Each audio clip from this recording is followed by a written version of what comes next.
नमस्कार, मैं विनीत कुमार मौजूद हूं आपके सामने आवाज़ की इस यूट्यूब प्लेटफॉर्म पर। दर्शकों, सबसे पहले तो आपको विजयदशमी की बहुत बहुत बधाई, ढेर सारी शुभकामनाएं।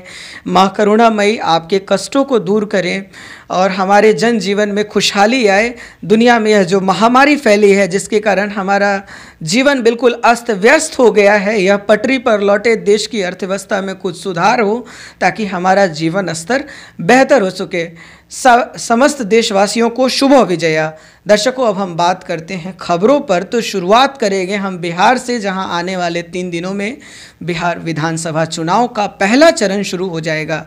दर्शकों, वैसे तो चुनाव की गर्माहट पिछले कई महीनों से महसूस होने लगी है, लेकिन अभी जो है वह टेम्परेचर काफ़ी बढ़ गया है। अभी कुछ दिनों से आरोप प्रत्यारोप के दौर शुरू हो गए हैं। घोषणा पत्रों के जरिए नए वादे, नए घोषणाओं का दौर, जनता को रुझाने का प्रयास सब तरफ से देखने को मिल रहा है। कुछ अप्रिय घटनाएं भी हुई, कुछ वादे भी हुए। तो हम देखते हैं, कुछ घटनाओं पर हम नज़र डालते हैं कि बिहार में आखिर क्या हो रहा है। तो आज की घटना से मैं आपको रूबरू कराता हूं। अभी कुछ ही देर पहले गया में जन अधिकार पार्टी के नेता अजय यादव चुनाव प्रसार कर रहे थे। चुनाव प्रसार के दौरान उन पर गोली चल गई। हालांकि उस घटना में वो पूरी तरह से सुरक्षित हैं। कल की अगर हम बात करें तो कल तेघड़ा में बिहार के मुख्यमंत्री नीतीश कुमार ने रैली की थी। उस रैली में नीतीश कुमार ने राजद और तेजस्वी यादव पर जमकर निशाना साधा और बड़े कड़े शब्दों का प्रयोग करते हुए उन्होंने कहा कि तेजस्वी यादव अपने पिताजी से जाकर के पूछिए कि पिछले 15 सालों में उन्होंने बिहार में कितने स्कूल खोले हैं। तो इस तरह से बिहार में अभी राजनीतिक माहौल जो है वह काफ़ी गर्म है। कल ही राजद ने अपना घोषणा पत्र भी जारी किया। घोषणा पत्र में राजद ने 10 लाख नौकरी देने का वादा किया है, साथ ही टैक्स में राहत और समान वेतन पर की जैसी घोषणाएं भी की हैं। जब से अगर हम भारतीय जनता पार्टी की बात करें तो सुशील मोदी कोरोना पॉजिटिव हो गए हैं, उसके बाद से अन्य लोग चुनाव प्रचार के लिए मैदान में उतरे हैं। खास करके 23 अक्टूबर जब से प्रधानमंत्री नरेंद्र मोदी चुनाव प्रचार में कूदे हैं, तब से गर्माहट और ज़्यादा महसूस होने लगी है। कुछ दिनों पहले कोरोना के मुफ्त टीका को लेकर के विवाद हुआ और उसके बाद से जो है भारतीय जनता पार्टी की तरफ से भी कई तरह की घोषणाएं, कई तरह के वादे हुए हैं और पिछले साल का प्रोग्रेस रिपोर्ट दिखा करके भारतीय जनता पार्टी और जदयू जनाधार पाने की कोशिश कर रही है और सत्ता में बने रहने का प्रयास जारी है। अब दर्शकों, हम नज़र डालते हैं कुछ अन्य मुख्य खबरों पर जो देश में घटी हैं। कुछ अन्य घटनाओं पर हम नज़र डालते हैं। तो दर्शकों, हम बात करते हैं सबसे पहले एक बड़ी खबर पे। दर्शकों, भारत के लिए एक बड़ी अच्छी खबर आ रही है। एप्पल केबल सप्लायर जो है उसने भारत में बड़े पैमाने पर उत्पादन का निर्णय लिया है। जल्द ही वह भारत में फैक्ट्री आउटलेट्स लगाएगा और बड़े पैमाने पर जो उत्पादन है वह शुरू होगा।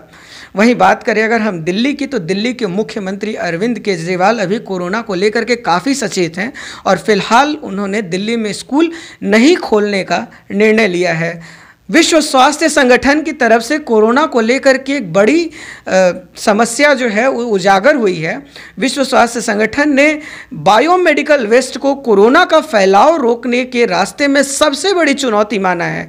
जी हाँ, जो अस्पतालों से जो वेस्ट मटेरियल हैं, जो विशिष्ट अवशिष्ट पदार्थ हैं, जैसे कि रुई या फिर कटे हुए प्लास्टर या अन्य निडल या फिर कुछ इस तरह के पदार्थ जो अस्पताल से बाहर फेंके जाते हैं, ये कहीं ना कहीं कोरोना के फैलाव को रोकने में एक बहुत बड़ी अड़चन पैदा कर रहे हैं।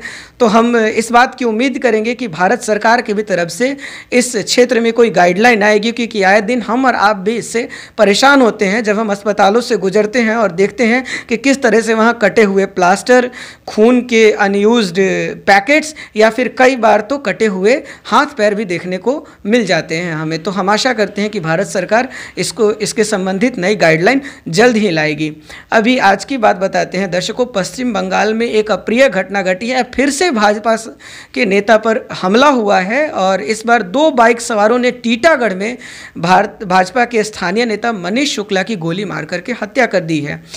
इस घटना के बाद काफ़ी रोष जताते हुए भाजपा के नेता कैलाश विजयवर्गीय ने सीबीआई जांच की मांग की है और कहा है कि ममता बनर्जी के राज्य में अराजकता चरम पर है। एक और हम स्वास्थ्य की खबर पर गौर करते हैं। मैं आपको बताता हूं कि राजपुरा में एक निजी अस्पताल को मेडिकल नेग्लिजेंस के लिए दोषी ठहराते हुए वहां के कोर्ट ने 40.33 लाख का जुर्माना लगाया है। एक और खबर आ रही है दुनिया से, सैमसंग इलेक्ट्रॉनिक्स के जो एक बड़े नाम थे ली कुंग हुई, उनका 78 साल की उम्र में आज निधन हो गया। टेलीविज़न को सस्ता करने में और जन जन तक पहुंचाने में उनका एक बहुत बड़ा योगदान है।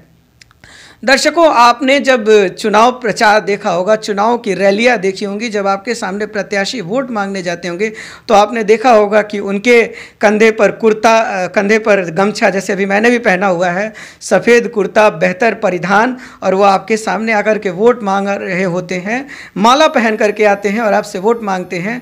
इस तरह से तो वोट मांगते आपने बहुत देखा होगा, लेकिन उड़ीसा के बालासोर के नज़ारे कुछ अलग हैं। उड़ीसा के बालासोर सदन सीट पर उपचुनाव होने वाला है, जहां पर 6 प्रत्याशी खड़े हैं। वहां एक निर्दलीय प्रत्याशी भी खड़े हैं जिनकी उम्र 80 साल है। बेउधर बारिक उनका नाम है।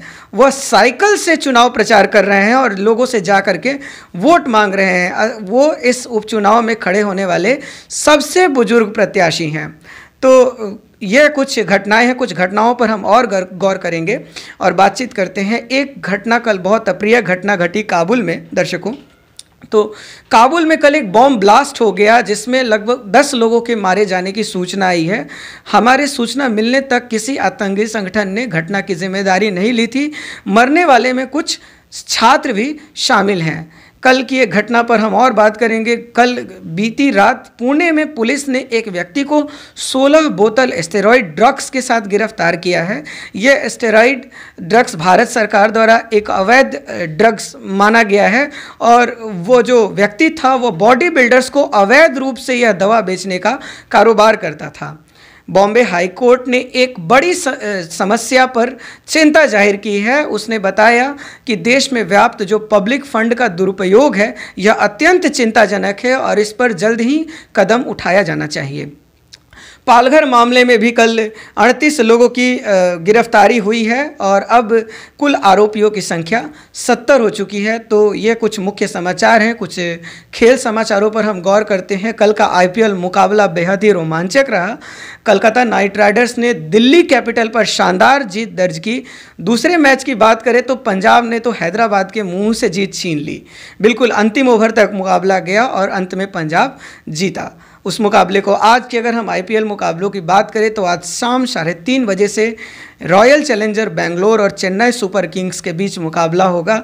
इस मुकाबले को फायर बनाम आइस भी कहा जाता है। अब देखना यह है कि इस मुकाबले को फायर जीतता है या आइस जीतती है। वैसे इस IPL में आइस कुछ ज़्यादा ही ठंडी हो गई है, लेकिन हम उम्मीद करेंगे कि बीते हुए मैचों में चेन्नई सुपर किंग्स दमदार वापसी करे। दूसरा मैच भी बहुत शानदार होने वाला है। राजस्थान रॉयल्स और मुंबई इंडियंस के बीच यह मुकाबला होगा शाम 7:30 बजे से। तो ऐसी ही ताज़ा तरीन खबरों और विश्लेषणों के लिए जुड़े रहिए हमारे साथ। आप देख रहे हैं आवाज़।